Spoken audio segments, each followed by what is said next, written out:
Guys here you can see what a crazy Thar, और इस पे लिखा है लंबरदार। वाह यार, व्हाट अ क्रेजी वाइब आ रही है यार इस थार से, ठीक है। और यार देखो यार कितना क्रेजी फॉर्मेट में थार को डिज़ाइन करके रखा है। लेट्स इनके ऑनर से बात करते हैं कि क्या रैंडम कन्वर्सेशन कर सकते हैं, ठीक है। ये आपकी थार ना मुझे काफ़ी प्यारी लगी, और मुझे ना लंबरदार के बारे में भी काफ़ी जानना था, तो एक रैंडम कन्वर्सेशन हो सकता है। हाँ भाई, कोई ना यार, ले लो बिल्कुल आ जाओ यार। अंदर। आ जाओ। सो भैया मेरे माइंड में तो फर्स्ट क्वेश्चन यही है कि जो थार पे लंबरदार लिखा हुआ है, ठीक है, ये तो मतलब पुराने ज़माने के जो लोग हुआ करते थे, जिनके पास प्रॉपर्टी बहुत ज़्यादा हुआ करती थी, उनका सेगमेंट है। तो क्या कहना चाहोगे इसके बारे में? हाँ भाई, ये हमारे परदादा जी थे, हम्म। तो तब से हमारे लंबरदार का खिताब दिया गया था। इसमें अपना ऐसा एक उस एरिया का पावरफुल व्यक्ति एंड जमीन, जिसके पास सबसे ज़्यादा ज़मीन हो, पावर सबसे ज़्यादा हो। ब्रिटिश काल में जब अंग्रेजों का शासन हुआ करता था, तब ये पद आवंटित किए गए थे। तो भैया इसका मतलब आप रिच फैमिली से ऑलरेडी बिलोंग करते हो? हाँ भाई, ऐसा तो ठीक है, लेकिन भगवान की कृपा है, सब कुछ भगवान ने पहले से ही दे रखा है, तो कोई बात नहीं है। तो भैया जैसे देखो, लंबरदार मतलब पावरफुल लोग, ठीक है। सो आपने मतलब आपके मतलब ओल्ड पूर्वजों से आपने क्या सीखा इन सब चीज़ों के बारे में? भाई अपन ने यही सीखा है कि जो वो अपन को बना के गए हैं, जो उन्होंने एक रिस्पेक्ट एंड इज्जत समाज में स्थापित की है, जो उन्होंने अपने कामों से, अपने अच्छे कामों से दूसरों की भलाइयाँ करके, दूसरों की मदद करके जो नाम स्थापित किया, जो उनको खिताब दिया गया लंबरदार को, कोशिश यही है, भगवान से प्रार्थना यही है कि इसको थोड़ा सा आगे चलाएं भाई, जितना हमसे हो सके उतना। सो भैया वन मोर क्वेश्चन कि आप आखिर करते क्या है? भाई मैं इंदौर में अपन गवर्नमेंट कॉन्ट्रैक्टर हूँ। Government contractor? यस, मैं ठेकेदारी करता हूँ। ओह वाह। सो भैया ठेकेदारी का आप मतलब कब से ये काम कर रहे हो? मेरे को भाई अभी अभी 2 साल के समथिंग हो गया है। इंदौर में ही स्टार्ट किया था। अभी बाबा की कृपा से अच्छा चल रहा है। सो भैया ये घर का बिजनेस है या फिर आपके खुद का है? नहीं भाई, ये मेरे पिताजी है, कॉन्ट्रैक्टर है, उनका ही है सब कुछ, उन्हीं का आशीर्वाद है। उन्होंने यहाँ पे सपोर्ट किया था, हमने यहाँ पर अलग से बिल्कुल, उन्होंने बोला कि आप स्टार्ट करो। उन्होंने बोला कि जब भी प्रॉब्लम आए, कुछ भी हो आप हमें बताओ, कहीं भी फंसो, लेकिन आप अपना करो। सो भैया आपने किस एज में बिजनेस में जंप कर लिया था जो आप कंस्ट्रक्शन का बिजनेस कर रहे हो? 21 ईयर का था मैं। हाँ, सबसे स्टार्ट किया था मैंने 21 की ईयर में? और 23 के हो गए हैं अपन, 2 वाह। साल हो गया है अपन को। सो जस्ट भैया मुझे एक और क्यूरियस क्वेश्चन था कि आपने आपका फर्स्ट 1 करोड़ कौन सी एज में बना लिया था? वंश यार। हाँ। वंश यार अपना भाई, अभी सबसे फर्स्ट में तो देखो स्ट्रगल करना पड़ता है। हाँ। तो ऐसा तो पिताजी से पैसे लिए थे, बट अभी अपना जो मैंने काम डाले वो मेरे वंश यार के काम है मेरे पास में प्रेजेंट में। ओके जी। तो भैया जैसे आपकी जो कंपनी है, ठीक है, वो अभी कितने का वैल्यूएशन रखती है? अभी वंश यार से ऊपर का वैल्यूएशन है उसका। कंपनी ग्रेड का? होती है। हाँ। उसका ग्रेड होती है कि ए ग्रेड, बी ग्रेड, तो अभी मेरी सी ग्रेड की है कंपनी। सो भैया आपके फादर ऑलरेडी मतलब कंस्ट्रक्शन के बिजनेस से ऑलरेडी आते हैं।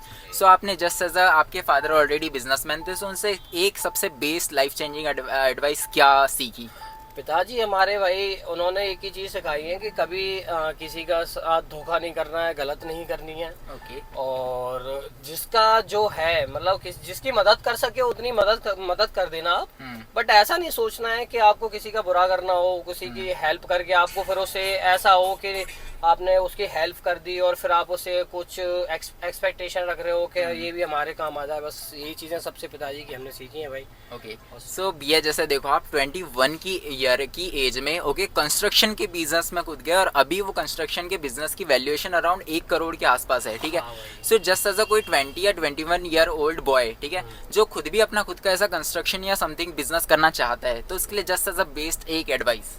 भाई एक ही एडवाइस ये है कि फर्स्ट ऑफ ऑल कि आप जो काम कर रहे हो, चाहे आप स्टडी कर रहे हो, चाहे आपका बिजनेस में इंटरेस्ट हो, जिस चीज में आपका इंटरेस्ट हो आप वही चीज करो।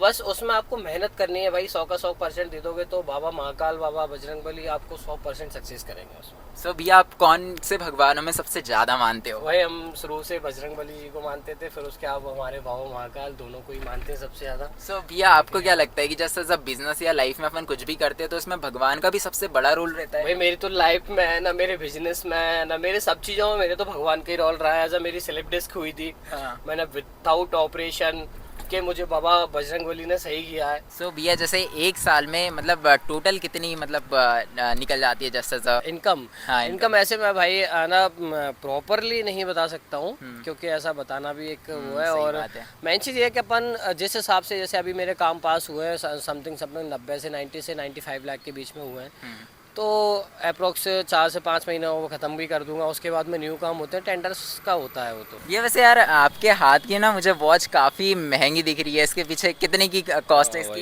ये रोलेक्स है और समथिंग मैंने एक टाइम सोचा था कि मुझे रोलेक्स की वॉच पहननी है, तो वो समय बाबा महाकाल ने बजरंगबली ने दिला दिया है।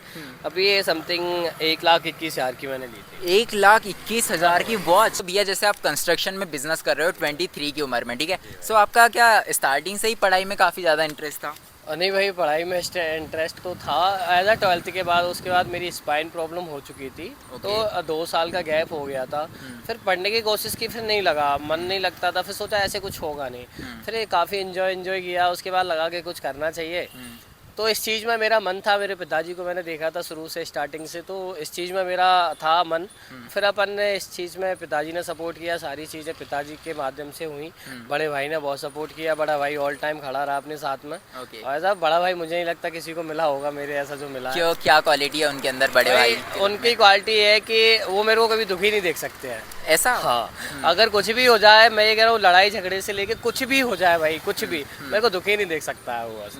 तो उनका सपोर्ट रहा, बाबा महाकाल का आशीर्वाद, तो कंस्ट्रक्शन का स्टार्ट किया। जैसे आप दोनों की बॉन्डिंग किस तरीके से है? भाई हमारी बॉन्डिंग सब चीज़ों में है यार।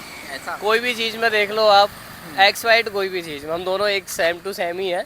मुझे ऐसा मैं तो कुछ नहीं हूँ, बट वो मेरे लिए बहुत प्रिय है भाई। वो नहीं है तो कुछ नहीं है मेरी लाइफ में, वही है। जैसे भैया लाइफ में जैसे बड़ा भाई, ठीक है, उन्होंने आपके लिए सबसे अच्छी चीज़ आपकी लाइफ में क्या करी? सपोर्ट। एज अ बैकबोन मेरी इतनी तगड़ी है कि भाई मैं किसी से भी जाके उलझ जाऊँ, किसी से कुछ भी बोल दूँ, मुझे बस इतना रहता है कि मेरे पीछे मेरा बड़ा भाई खड़ा है, मुझे किसी से डरने की जरूरत नहीं। और ना मैं भाई आज तक डरा हूँ, चाहे कुछ भी हो जाए पीछे भाई खड़ा है तो कोई दिक्कत ही नहीं। और पिताजी को भी बताया कि हमने कभी ऐसा कुछ गलत काम किए नहीं है, नशे वशे या कुछ।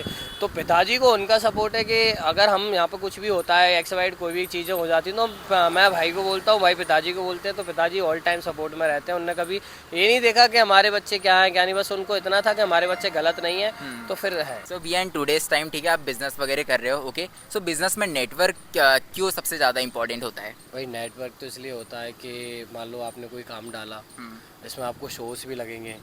आप मान लो कि कहीं पे भी काम कर रहे हो, आपका पैसा फंस गया, तो कहीं ना एक सोर्स आपको नेटवर्क ऐसा चाहिए, आपके नेटवर्क का कनेक्शन अच्छे होने चाहिए सब लोगों से, कि आपका मतलब पैसा वैसा निकाल सको टाइम टू टाइम। अगर टाइम टू टाइम पैसा नहीं आया तो आपकी जो भी काम कर रहे हो फ्लॉप हो जाएगा भाई। सही बात है। तो इसलिए मेन तो है और वो भी कहते हैं ना, network is equals to network. Yes भाई, बिल्कुल यार। तो भैया जैसे आज के टाइम पे जैसे रिच मेंटेलिटी कैसे डेवलप कर सकते हैं कि यार मतलब कुछ छोड़ना है लाइफ में, ऐसा करना है, या मतलब देखो यार, एक तो होती है आपके मोस्ट इम्पोर्टेंट कि आपके जो सर्कल है, आप कैसे सर्कल में बैठ रहे हो, ओके, आपकी सोच क्या है। अब आप सोच रहे हो कि नहीं यार मुझे एक दिन का 10,000 कमाना है, तो भाई जो माइंड है तुम्हारा, माइंड सेट हो गया तुम्हारा 10,000 पर। अब वही माइंड तुम्हें फिर 10,000 के तरीके देगा। अब आपने सोच लिया कि हमें 1 लाख कमाना, तो वही माइंड तुमको 1 लाख रुपए देगा। तो माइंड के ऊपर है भाई, वो जैसा आप सोचोगे आपको आपकी मेंटल हेल्थ के हिसाब से ही आपको आइडियाज देता है। और भैया जस्ट ऐसा अभी भैया के पास जस्ट ऐसा एक पुलिस वाले जस्ट अंकल आए, ठीक है, और भैया को अंकल कहते हैं कि ये जो नंबरदार लिखा है इसको हटा के नंबर प्लेट डाल दो, तो भैया आपने क्या उनको बोला? भाई अभी तो ऐसा है कि देखो, ऐसा नहीं है कि बढ़ाने चलाने वाली बात है, अभी तो इसका नंबर प्लेट भी अभी आई नहीं है।